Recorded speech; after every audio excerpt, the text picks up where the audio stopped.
मध्य प्रदेश में राज्यसभा की तीनों सीट पर बीजेपी की निर्विरोध जीत के बाद सियासत गर्मा गई है। कांग्रेस उम्मीदवार मीनाक्षी नटराजन का नामांकन रद्द होने के बाद बीजेपी के तीनों उम्मीदवारों को विजयी घोषित कर दिया गया। बीजेपी इसे नियमों और सत्य की जीत बता रही है, जबकि कांग्रेस इसे लोकतंत्र और संविधान की हत्या करार दे रही है। नामांकन विवाद चुनाव आयोग के बाद अब सुप्रीम कोर्ट से लेकर राष्ट्रपति भवन तक पहुंच गया है। एमपी की तीनों राज्यसभा सीटों पर बीजेपी की जीत। मीनाक्षी नटराजन का नामांकन हुआ था निरस्त। तरुण चुग, रजनीश अग्रवाल व महेश केवट निर्विरोध निर्वाचित। बीजेपी ने बताया नियम और सत्य की जीत। कांग्रेस ने कहा लोकतंत्र की हत्या। चुनाव आयोग और सुप्रीम कोर्ट पहुंचा मामला। राष्ट्रपति से मिलने का समय भी मांगा। जो कुछ हुआ है प्रक्रिया के तहत हुआ है। आप अपनी गलती क्यों नहीं स्वीकार कर रहे? क्यों आपके प्रत्याशी ने जानकारी छुपाई? इसकी गहराई में क्यों नहीं जा रहे? मध्य प्रदेश के कौन लोग हैं जो नहीं चाहते कि मीनाक्षी नटराजन सांसद बने? उन्होंने षड्यंत्र रचा, इसकी गहराई में क्यों नहीं जा रहे? दूसरों पर आरोप लगाने के बजाय कांग्रेस को अपने गिरेवा में झांकना चाहिए, या उनके लिए बेहतर होगा। नहीं, कांग्रेस तो कुछ भी कहेगी, कुछ तो लोग कहेंगे, लोगों को काम है कहना। कांग्रेस ने आरोप लगाया कि पूरी प्रक्रिया सुनियोजित साजिश के तहत की गई। मध्य प्रदेश कांग्रेस के अध्यक्ष जीतू पटवारी ने कहा कि पार्टी के सभी विधायक शुक्रवार को दिल्ली पहुंच रहे हैं और राष्ट्रपति से मुलाकात के लिए समय मांगा है। कांग्रेस इस पूरे मामले को राष्ट्रपति के सामने रखेगी और उसके बाद आगे की रणनीति तय करेगी। उनका ये भी कहना है कि जो तरीके पहले ग्राम पंचायत और स्थानीय निकायों में अपनाए जाते थे, उन्हें अब राज्यसभा चुनाव में आजमाया जा रहा है। चुनाव आयोग ने जो क्राइम किया, जो फॉर्म में क्लॉज ही नहीं है, उस क्लॉज को डालने के लिए इस तरह के रिटर्निंग ऑफिसर ने अपराध किया, ये अपने आप में लोकतंत्र की जो समाप्ति की ओर राहुल गांधी जी आवाज उठाते हैं उसको बल देता है। सरपंच और जनपद में जैसा चलता था वैसा इन्हें राज्यसभा में कर दिया। ये मैसेज क्या है? ये मैसेज है कि हम तानाशाही की ओर जा रहे हैं और कोई रोक नहीं सकता। बहरहाल इस फैसले के बाद अब सबकी नजर सुप्रीम कोर्ट और राष्ट्रपति भवन पर टिकी है। राजनीतिक गलियारों में चर्चा इस बात की है कि यदि नामांकन बहाल होता है तो चुनावी तस्वीर बदल सकती है, लेकिन अगर फैसला बरकरार रहता है तो बीजेपी की निर्विरोध जीत पर मुहर लग जाएगी। Bureau report IND 24।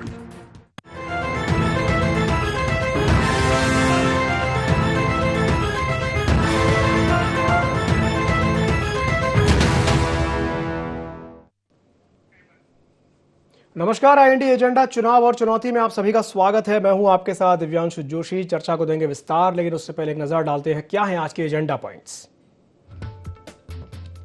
राज्यसभा चुनाव में बीजेपी की निर्विरोध जीत के क्या है मायने? चुनाव आयोग की चुप्पी पर क्यों उठ रहे सवाल? कांग्रेस क्यों बता रही इसे सुनियोजित साजिश? बीजेपी के सत्य की जीत के दावे में कितना दम? तो मध्य प्रदेश में राज्यसभा की तीनों सीटों पर बीजेपी की निर्विरोध जीत के बाद अब सियासत जो है वो गर्मा गई है। कांग्रेस उम्मीदवार मीनाक्षी नटराजन का नामांकन रद्द होने के बाद बीजेपी के तीनों ही उम्मीदवारों को विजयी घोषित कर दिया गया। अब बीजेपी इसे नियमों और सत्य की जीत बता रही है, जबकि कांग्रेस इसे लोकतंत्र और संविधान की हत्या करार दे रही है। और आज इसी विषय को लेकर के हम चर्चा करेंगे। कुछ खास मेहमान हमारे साथ चर्चा में शामिल हो रहे हैं, आपका परिचय करा देते हैं। हमारे साथ चर्चा में जुड़ रही हैं ज्योति पटेल जी, प्रवक्ता हैं मध्य प्रदेश कांग्रेस की। ज्योति जी, बहुत बहुत स्वागत है आपका IND 24 में। हमारे साथ जुड़ रहे हैं शैलेंद्र मिश्रा शैली जी, वरिष्ठ पत्रकार हैं। शैलेंद्र जी, आपका भी बहुत बहुत स्वागत है IND 24 में। चलिए, शुरुआत में ज्योति जी आपसे ही कर लेता हूँ। ज्योति जी, आप कह रहे हैं कि भाई लोकतंत्र समाप्ति की ओर है, तानाशाही की ओर कदम बढ़ चले हैं, जबकि भारतीय जनता पार्टी तो ये कह रही है कि नहीं भाई, सब कुछ नियमों के तहत हुआ है, सब कुछ कानून के दायरे में रह करके हुआ है। क्या कहेंगे? देखिए, सबसे पहले तो मैं यही कहना चाहूंगी कि लगे हाथों जो 3 सर्टिफिकेट चुनाव आयोग ने भारतीय जनता पार्टी के राज्यसभा सांसदों को दिए हैं, मुझे लगता है कि लगे हाथों भारतीय जनता पार्टी को जो है सीट चोरों का भी सर्टिफिकेट दे देना चाहिए। क्योंकि निश्चित रूप से जो भारतीय जनता पार्टी ने जिस प्रकार से इस पूरे परिदृश्य में लोकतंत्र की हत्या की है, अभी तक तो ये होता था कि भाई आप छोटे मोटे चुनाव, कोई पंचायत चुनाव, नगरीय निकाय चुनाव, इन छोटे मोटे चुनाव, यहाँ तक कि विधानसभा के चुनाव में आप चोरी कर लेते थे, लेकिन आपने राज्यसभा जैसे चुनाव में आप सारी मर्यादाओं को तार तार करने का काम किया है। मैं ये केवल आरोप नहीं लगा रही हूँ, मैं इसके कुछ तर्क भी देना चाहूंगी आपको। देखिए, जब राज्यसभा का हम फॉर्म भरते हैं तो उसमें फॉर्म नंबर 26 होता है, जिसमें हमें सारी जानकारी डिटेल्स भरनी होती है। और निश्चित रूप से अभी माननीय न्यायालय ने हमारी बात सुनी नहीं है, और जब सुनेगी तो हमें उम्मीद है ये पूरी कि वो इस पक्ष को भी मानेगी और इस तर्क को भी मानेगी, क्योंकि फॉर्म नंबर 26 में जो उन क्रिमिनल केसेस की इंफॉर्मेशन फिलअप करनी पड़ती है, सबसे पहला ये कि जो कोर्ट ने कॉग्निजेंस ले लिया हो, जिसमें कोर्ट ने संज्ञान ले लिया हो। दूसरा, केस में चार्जेस फ्रेम्ड हो चुके हों, ऐसा ऑफेंस हो जिसमें 2 साल या 2 साल से ज्यादा की पनिशमेंट का प्रोविजन हो। इस तरीके के केसों की जानकारी जो है फिलअप करनी पड़ती है। लेकिन इस केस में यह हुआ है कि section 223 of the new CrPC के तहत केवल एक नोटिस मीनाक्षी नटराजन जी को प्राप्त हुआ था, और उसके एवज में मीनाक्षी नटराजन जी ने उनसे माननीय अदालत के सामने ये कहा था, रिस्पॉन्ड किया था कि हमारा इस मामले से किसी भी प्रकार का कोई वास्ता नहीं है, कोई रिलेवेंट नहीं है, इसलिए मुझे इस केस से कोई लेना देना नहीं है, तो संज्ञान क्यों लिया जाना चाहिए। निश्चित रूप से इस तरीके के जो नोटिस होते हैं वो उसमें फिलअप करने की कोई भी रिक्वायरमेंट नहीं होती है, और हमें ये पूरी उम्मीद है कि जब कल सुप्रीम कोर्ट ये बात सुनेगा और जब ये दलीलें सुनेगा तो हमारी पक्ष में फैसला देगा। चलिए, ठीक है। हमारे साथ गुंजन चौकसी जी भी जुड़ गई हैं, मीडिया पैनलिस्ट है भारतीय जनता पार्टी की। गुंजन जी, बहुत बहुत स्वागत है आपका IND24 में। नमस्कार। गुंजन जी, ज्योति जी हमारे साथ जुड़ी हुई हैं, उन्हें अभी भी उम्मीद है कि कोर्ट उनके पक्ष में फैसला देगा, क्या कहेंगी? देखिए, लोकतंत्र की जिन्होंने हत्या की, जिन्होंने संविधान को अपमानित किया, जिन्होंने कानून की धज्जियां उड़ाने का काम किया, ये उनको किस बात की उम्मीद है? उनके नेता दिग्विजय सिंह जी आज सुप्रीम कोर्ट को झूठा कह रहे हैं।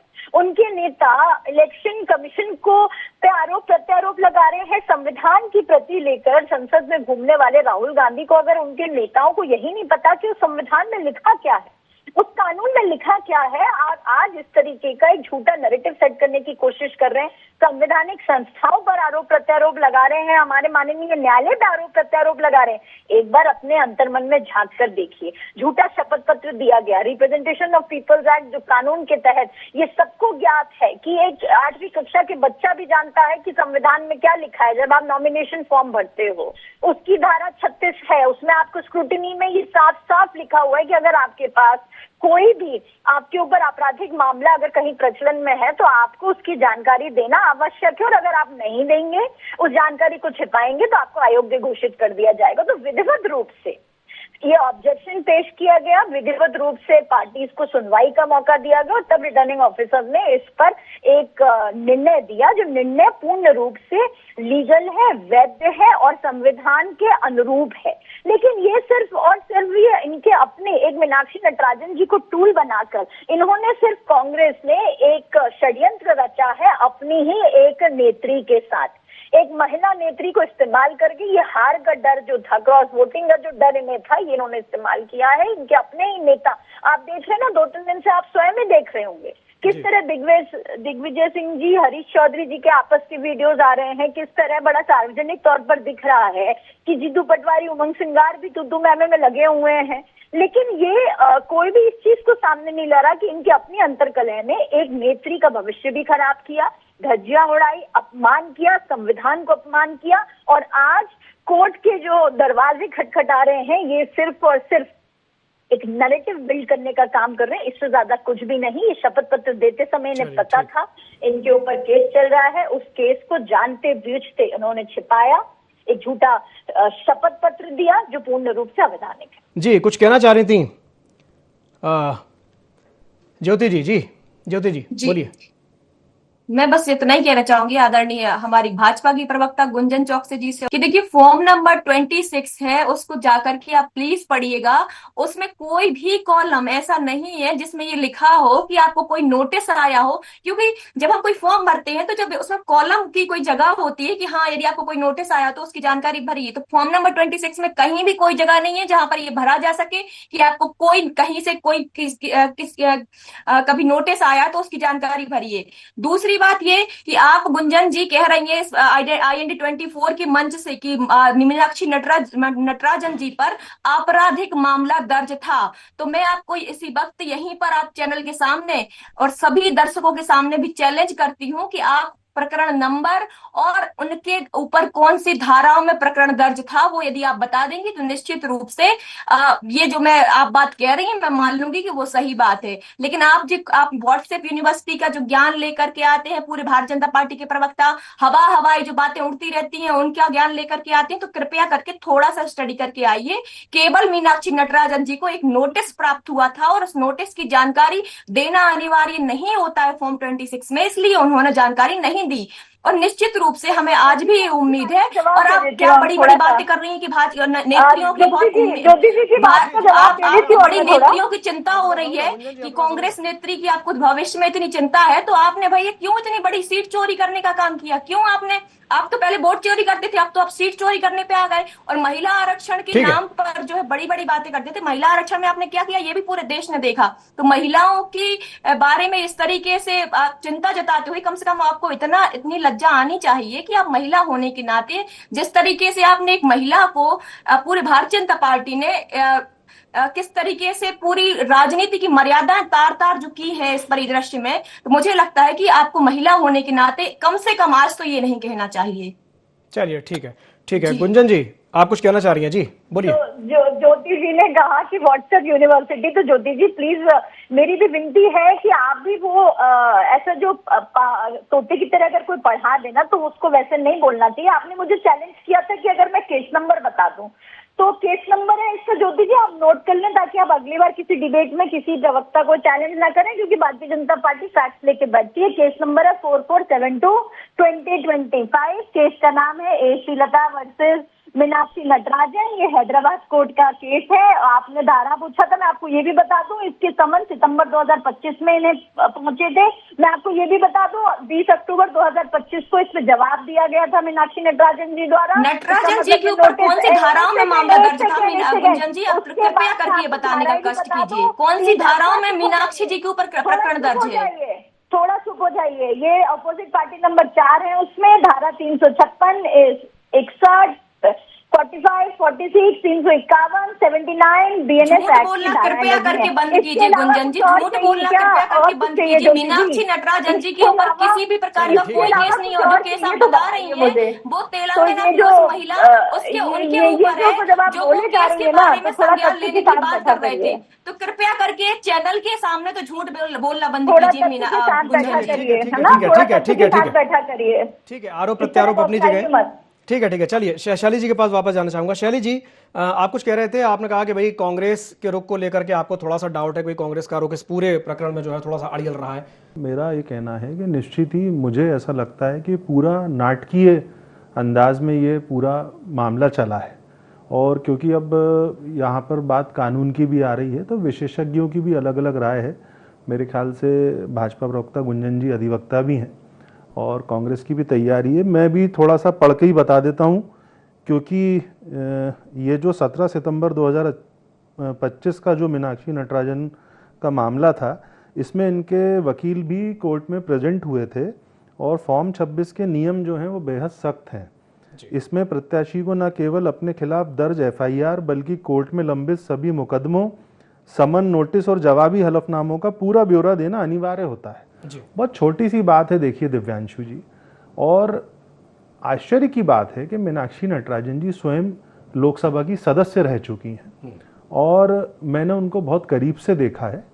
बहुत शिक्षित भी हैं, बहुत गंभीर भी हैं, और आज से नहीं मैं उनको 25 साल से अधिक समय से जानता हूं। और वो जो एक दौर था जिस टाइम मीनाक्षी जी राजनीति में आई और उनकी सक्रियता बढ़ी, उस दौर में कई सारे परिवर्तन मीनाक्षी नटराजन जी के नेतृत्व में भी हुए। मैं बहन को बताना चाहूँगा, कांग्रेस पार्टी की प्रवक्ता को, युवक कांग्रेस बोलते थे पहले, उसको युवा कांग्रेस भी जो किया गया वो मीनाक्षी जी के समय किया गया। मुझे ऐसा लगता है कि कांग्रेस की जो आंतरिक लड़ाई है, जो नेतृत्व क्षमता को लेकर लगातार प्रश्न उठ रहे हैं, हालांकि मैं जीतू पटवारी जी की नेतृत्व क्षमता पर प्रश्न चिन्ह नहीं लगा रहा हूं, लेकिन जब चर्चाएं होती हैं और हम लोग सभी लोगों से मिलते हैं पत्रकार हमेशा सबसे मिलते हैं, सबसे बात करते हैं जी।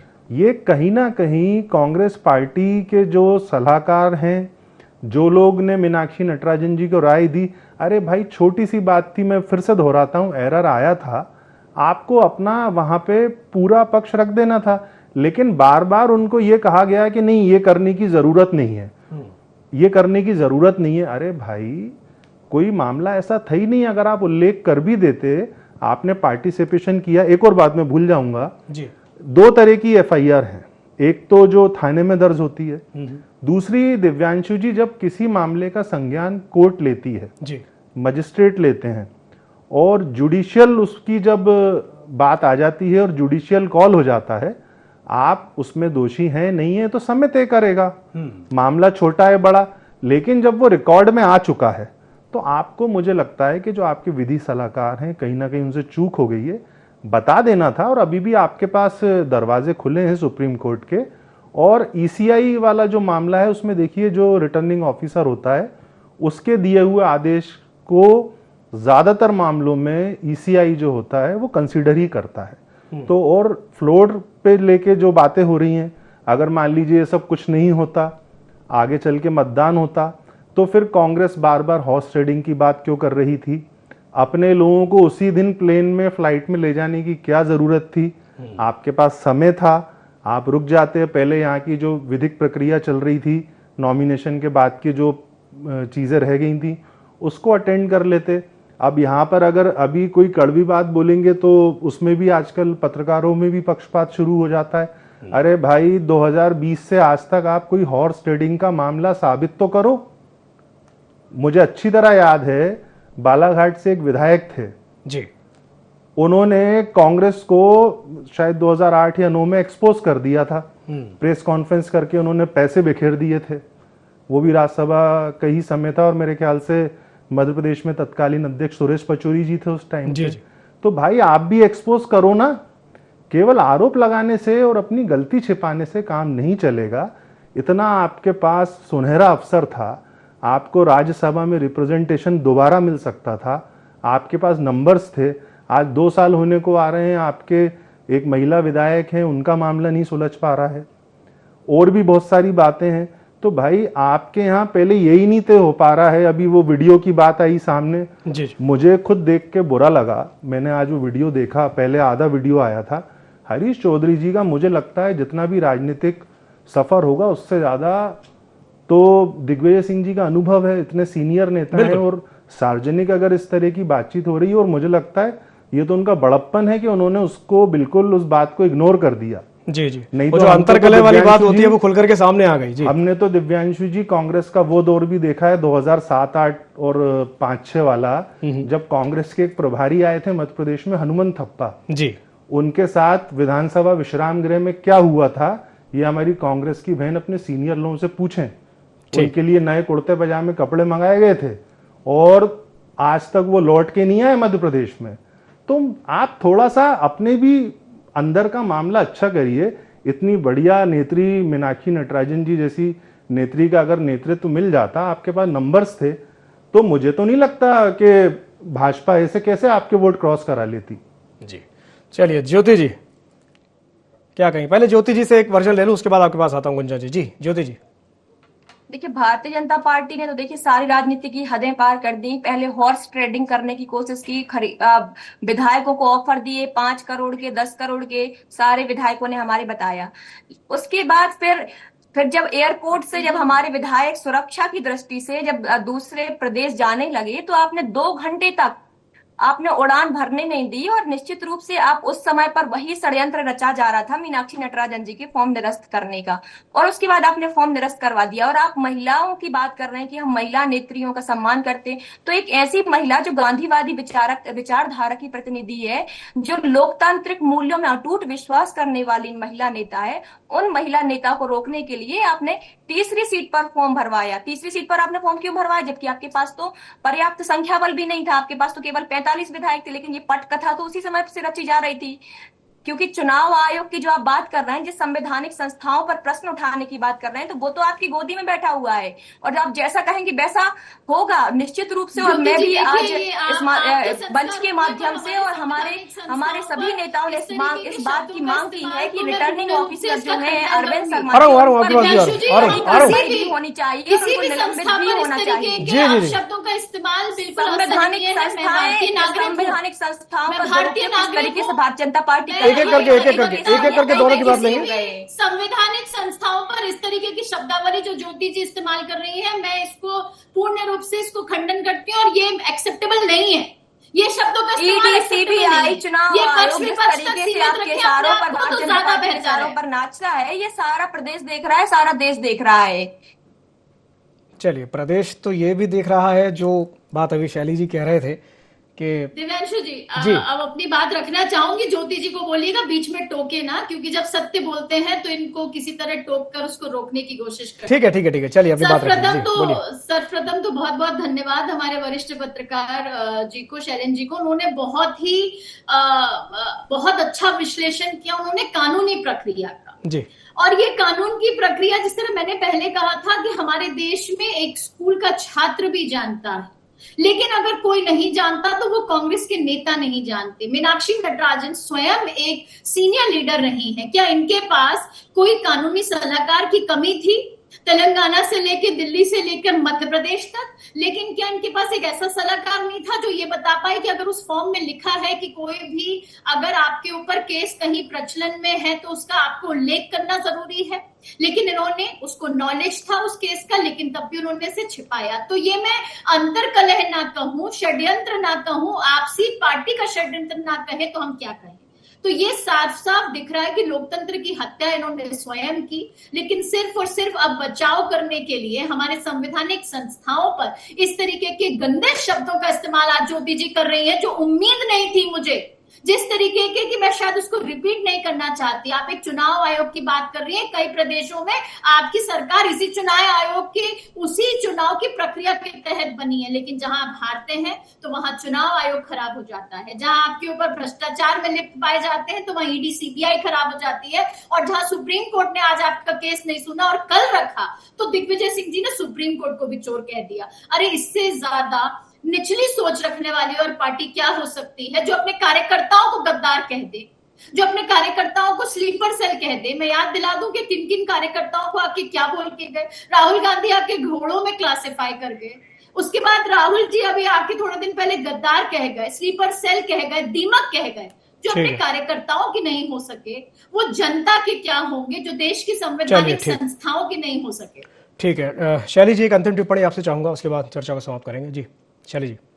देखिए, बात वही है, कांग्रेस को थोड़ा इस वक्त बुरा लगेगा, उनके साथ ऐसी घटना घट गई है, लेकिन मुझे इसमें दिव्यांशु जी लापरवाही ज़्यादा नज़र आती है और मीनाक्षी नटराजन जी के साथ कहीं ना कहीं खेला हो गया है कांग्रेस पार्टी के भीतर। देखिए, आप ये दो पैर अलग अलग दिशा में लेके नहीं चल सकते, दो कश्ती में पैर नहीं रख सकते। एक तरफ आप नकार रहे हैं कि हमारी कोई गलती नहीं है, हमको वो एविडेंस सबमिट करने की आवश्यकता नहीं थी या वो मामला करने का कहीं उल्लेख नहीं है, जैसा कह रहे हैं सब लोग। दूसरी तरफ आप कह रहे हैं कि हॉर्स ट्रेडिंग जैसी बातें, हमारे विधायकों की सूचना थी कि हमारे पास ऑफर्स आ रहे हैं। अरे भाई, मुझे कोई ऑफर दे तो मैं तो उसकी कंप्लेंट कर दूंगा पुलिस में जाके नाम नंबर के साथ कि भाई ये फलाना व्यक्ति मुझे ऑफर दे रहा है और ये मुझे खरीद फरोख्त करना चाहता है। तो ये बहुत सामान्य सी बात है।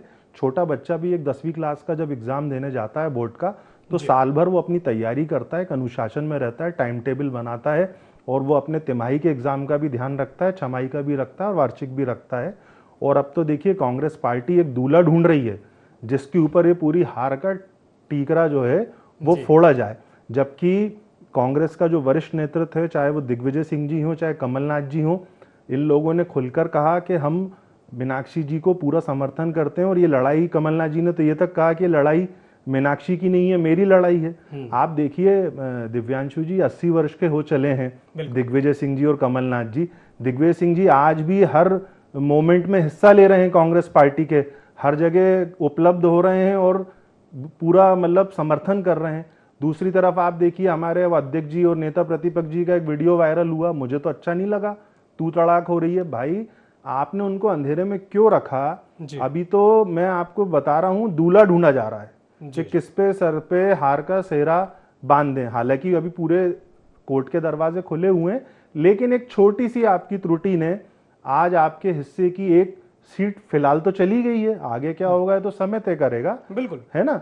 लेकिन कांग्रेस में बड़ा अंतरकलह है। आप देखिए, जो लोग प्रदेश अध्यक्ष के दावेदार थे उनको जिला अध्यक्ष बना दिया। जी जी, तो कांग्रेस में सब कुछ ठीक कहां चल रहा है? बिल्कुल, आपके आत्मावलोकन कई की विधायकों आवश्यकता ने, आप जो प्लेन वाली बात आई थी, मेरे भी सूत्र हैं, मुझे भी सूत्रों ने बताया, जब फ्लाइट बार बार लेट हो रही थी, टीवी पे ब्रेकिंग चल रही थी, तो हमने भी फिर हमारा संपर्क साधा, तो हमको बताया गया कि 2 फ्लाइटों में लोगों को ले जाने की बात हुई थी।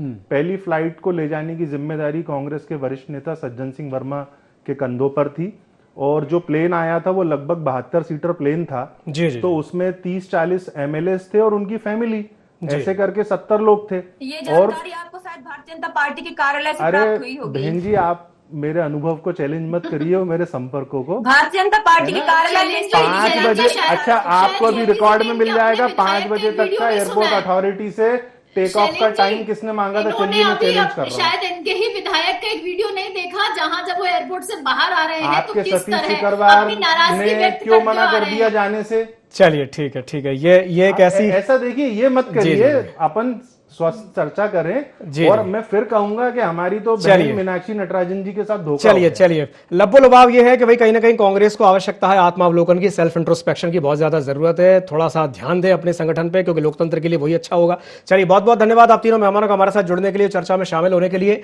तो समय की बाध्यता के चलते मैं इस चर्चा को यही समाप्त करना चाहूंगा। खबरों का सिलसिला लगातार जारी है, आप बने रहिए IND24 के साथ। नमस्कार।